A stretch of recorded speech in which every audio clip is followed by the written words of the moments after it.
Anda menyaksikan Breaking News Kompas TV, Saudara. Saat ini adalah informasi terbaru ataupun gambar terbaru dari pencarian korban longsor di Cisarua yang pagi ini masih terus dilanjutkan.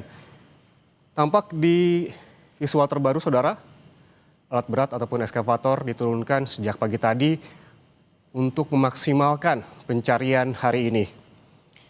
Jika kita merunut keterangan dari tim Disaster Victim Identification atau DVI yang berhasil mengidentifikasi 20 jenazah korban longsor Cisarua yang terjadi di Desa Pasir Langu, Kecamatan Cisarua, Kabupaten Bandung Barat, Jawa Barat.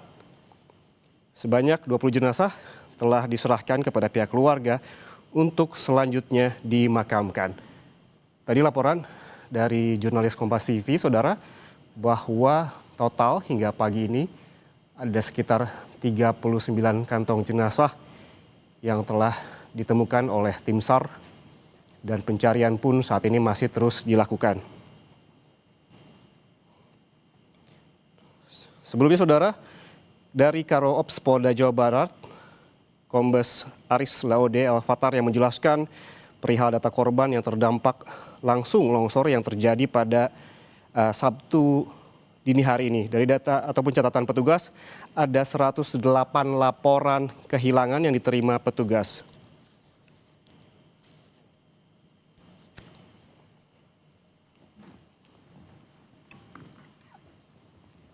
Saudara, kita bahas soal longsor di Cisarua, Bandung Barat, Jawa Barat bersama pakar geologi bencana Universitas Pajajaran, Diki Muslim. Pak Diki, selamat pagi. Selamat pagi, Assalamualaikum warahmatullahi wabarakatuh.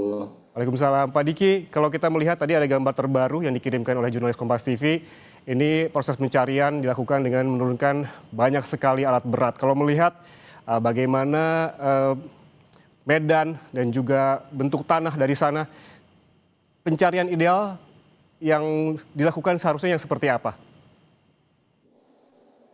Baik, terima kasih. Selamat pagi, Assalamualaikum warahmatullahi wabarakatuh, para pemirsa Kompas TV dan Bapak Ibu semua. Kalau ditanya tentang metode pencarian yang paling tepat, memang harus disesuaikan dengan kondisi lapangannya ya.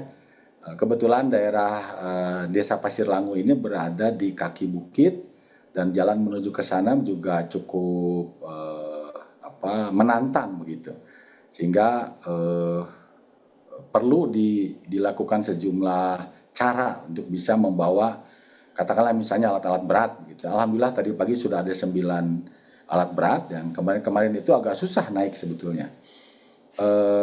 Cara yang menurut saya tepat adalah bagaimana lokasi yang menjadi titik pencarian itu dilokalisir pada daerah-daerah yang menjadi tumpukan debris atau material bahan rombakan yang banyak tersebar di daerah babakan itu.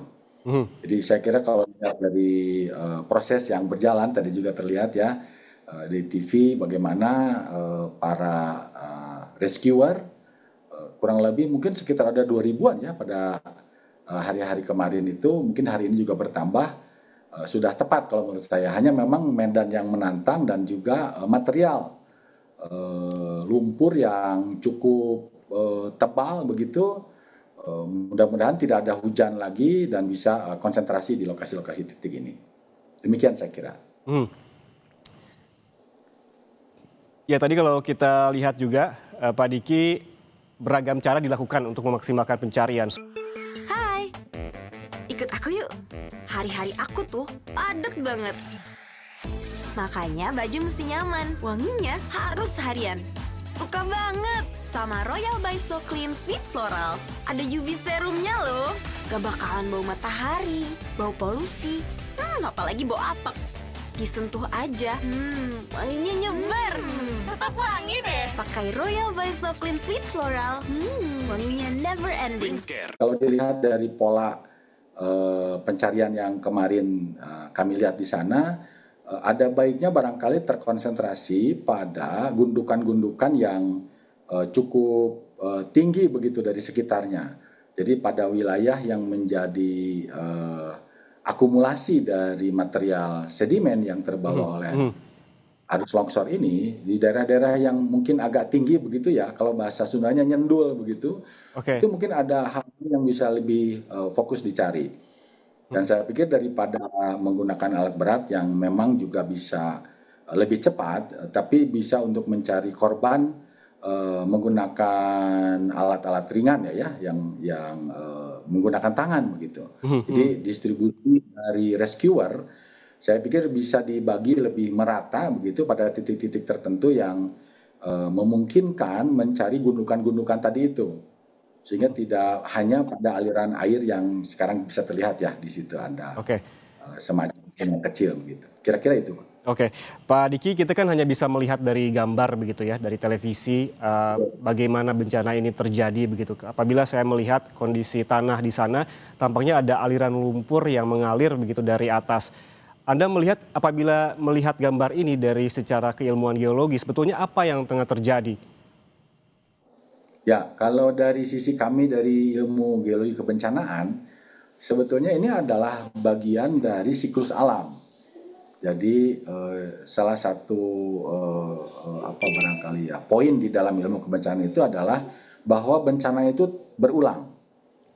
Dan bencana berulang ini menimpa titik-titik tertentu dengan periode waktu yang tidak bisa ditentukan. Karena ada banyak faktor yang berperan di situ. Kalau kita melihat posisi dari sejumlah titik ya yang di dalam foto di TV itu terlihat ada greenhouse, kami menyebutnya itu adalah medan atau geomorfologi bergelombang. Itu salah satu ciri dari adanya paleoslide atau ciri-ciri adanya bekas longsor, bekas timbunan lumpuran dari masa lalu. Jadi kalau di dalam kajian ilmu geologi kebencanaan ada repitasi atau pengulangan bencana itu. Sehingga kitanya yang harus waspada. Begitu kira-kira.